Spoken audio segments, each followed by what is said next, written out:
I'm a 24-year-old woman, single mom to two amazing kids, and I run my own business. 3 weeks before Christmas last year, my mother called me.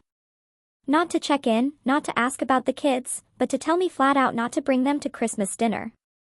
She said they were too loud, too wild, too much. She wanted a peaceful, mature, adult-only Christmas for once. I didn't say anything at first. I just let her talk like she hadn't just insulted her only grandchildren to my face. Like she forgot who kept that entire holiday alive for the past 5 years. So I reminded her. I reminded her who booked the private chef, who paid the decorator, who ordered the custom dining table she loved showing off on Instagram.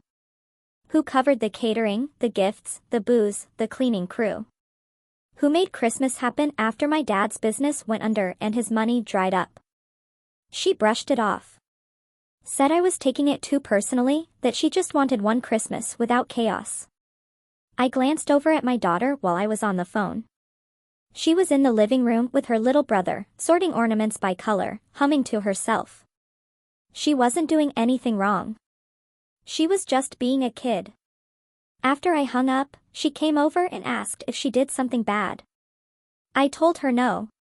Then she asked if Grandma didn't want us there because we weren't good enough. Her voice got quieter. Does Grandma hate us?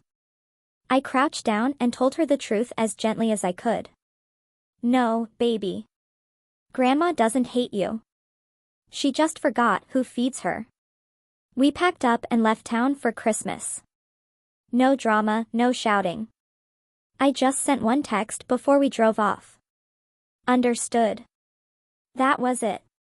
By Christmas Eve, the family group chat came alive. Photos poured in. The table I paid for was perfectly set. The wine I ordered months ago, opened and poured like they picked it themselves. My sister posted a video of everyone raising glasses. My brother posted the turkey. My mom had someone take a photo of her standing in front of the fireplace like she was queen of the house. Not a single message to me. No, we miss you. No, where are you? Just radio silence, like we didn't exist. Like my kids were nothing but background noise they were relieved to mute. They had no idea what was coming. See, years ago when my mom begged me to help her get back on her feet, I made the mistake of tying her into my business. She wanted something to feel proud of, something to brag about to her friends. I gave her a co-ownership title, mostly honorary, and linked her to the business account. She never handled inventory, never dealt with payroll, never managed a vendor, but she had access to the funds. And she used them regularly. Hair appointments, luxury groceries, self-care retreats with her friends, even a bathroom renovation last year she called an investment in her mental space. She was used to it. Entitled to it. What she didn't know was that I'd had enough. The moment she told me not to bring my kids, the moment my daughter stood in front of me asking if her grandmother hated her, something switched. So I met with my lawyer. And while they were laughing over that dinner, that table, those candles I paid for, my mother's phone was sitting on silent, just waiting to buzz with a notification she never saw coming. The business account was empty. Completely legally emptied, transferred, closed. And she didn't even know yet.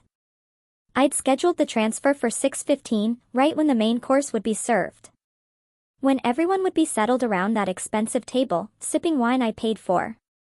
She always kept her phone next to her plate like she was waiting for someone important to call. I imagined the moment clearly. Her seeing the notification pop up on her lock screen. Joint business account, $0 available balance. I pictured her frowning, unlocking it, refreshing. Then refreshing again. The numbers not changing. The confusion on her face turning to panic as she scrolled through the activity. Dozens of scheduled payments canceled, auto payments denied, access revoked. Then the yelling. My brother's girlfriend sent a photo to the family chat 10 minutes later. No caption. Just the kitchen in the background and my mom nowhere in sight.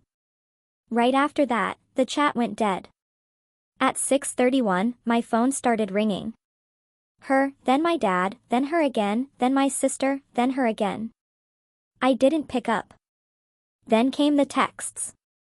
What did you do? Call me now. This isn't funny. You had no right. We're in the middle of Christmas dinner. You're ruining everything. Don't do this to your father. I turned off my phone and went back to watching a movie with my kids. We'd ordered Chinese food. My daughter was curled up next to me, passing me fortune cookies like it was our new holiday tradition. She didn't ask once about my mom.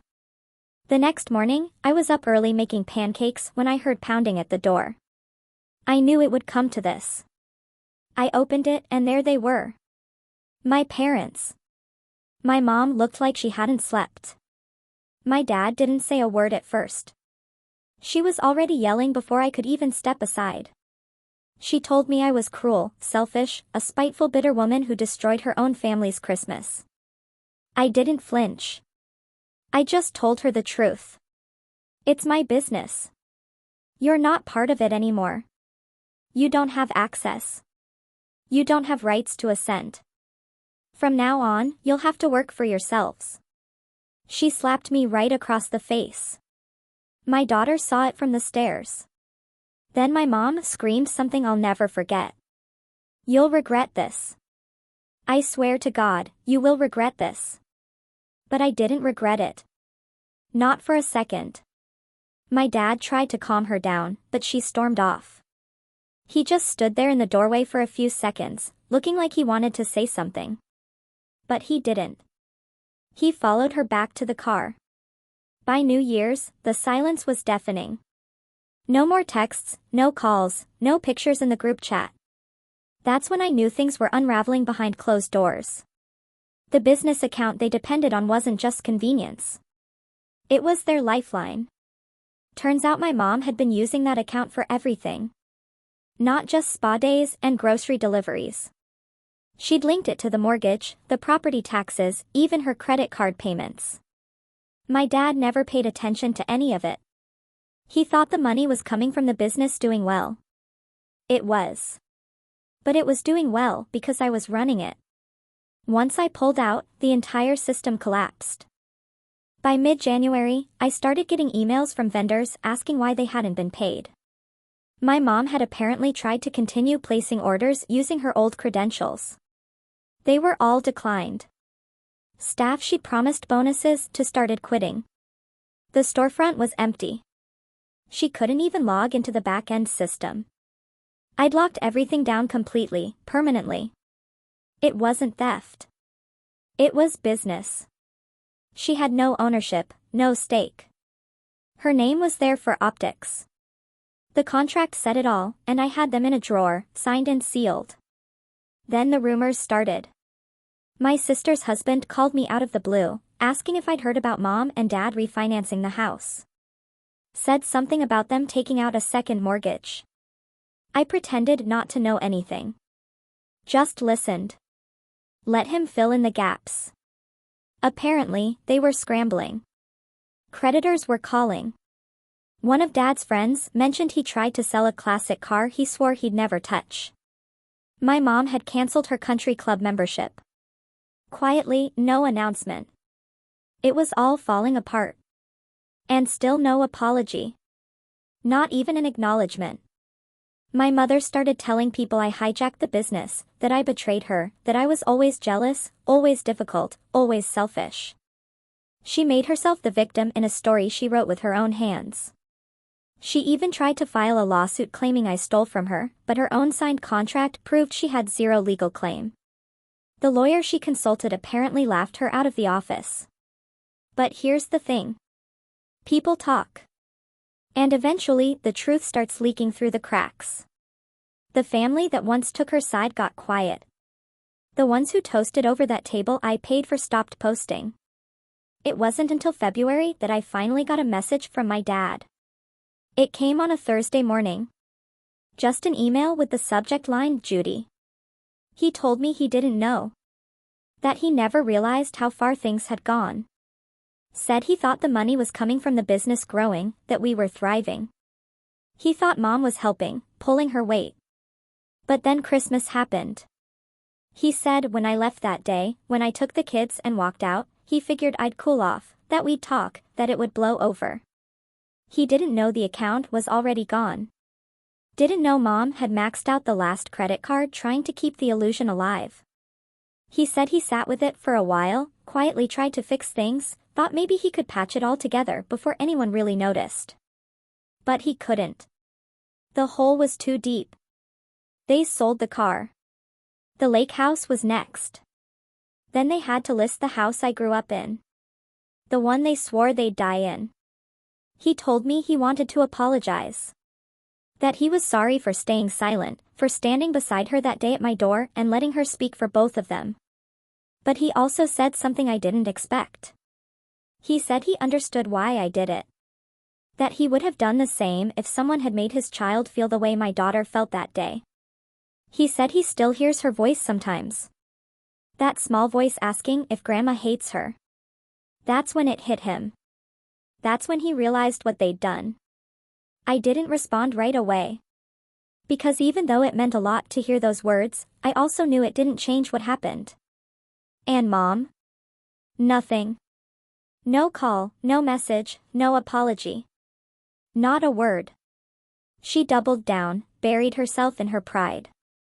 By March, the house had a for sale sign in the yard. My sister drove by and sent me a photo. No caption. Just the image.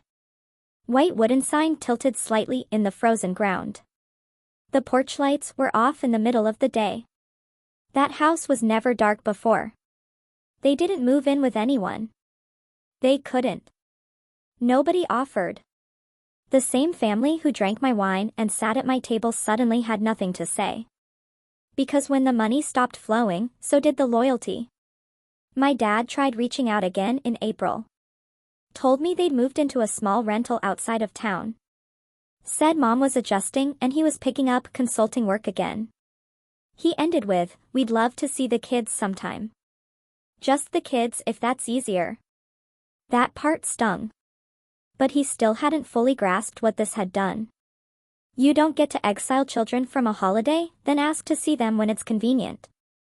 I didn't respond.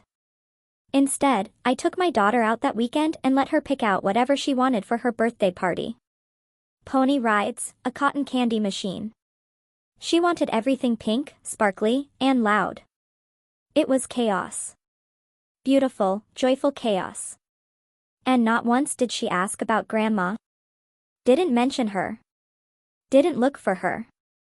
Didn't even seem to notice she wasn't there. That spring, the business grew. I hired new help. Opened an online store. Rebranded quietly. The name changed, the energy changed. Everything got better the moment I stopped trying to carry people who were dead weight. By June, the house was sold. They took a loss. I didn't smile when I heard. I didn't gloat. I just moved forward. By summer, my dad reached out one last time. He asked if he could take the kids for ice cream. Alone. I told him yes. Because unlike my mother, he admitted his part. He stepped back when I asked and didn't force himself where he wasn't welcome. They came back smiling, sticky with chocolate and sprinkles. My daughter had a new keychain. My son had a comic book.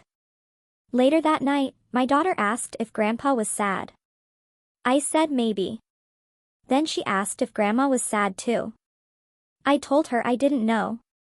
And I didn't. Because she never said a word. Not after the slap, not after the downfall, not even after her husband reached out again and again trying to rebuild what little could be saved. The last I heard, my mother was working part-time at a boutique in a town 2 hours away. Selling other people's things. Living in a place with no fireplace, no chandelier, no table large enough to seat 10. Maybe she tells herself she chose this. That she downsized by choice. That her daughter betrayed her, turned cold, cut her out. But I didn't cut her out. She cut herself out the moment she looked me in the eye and said my children weren't welcome at the table I built. That was the last line she ever got to draw. So if you've ever had family treat your kids like they're inconvenient decorations, subscribe. Because sometimes the best gift you can give yourself is the one where you stop paying for people who don't value you.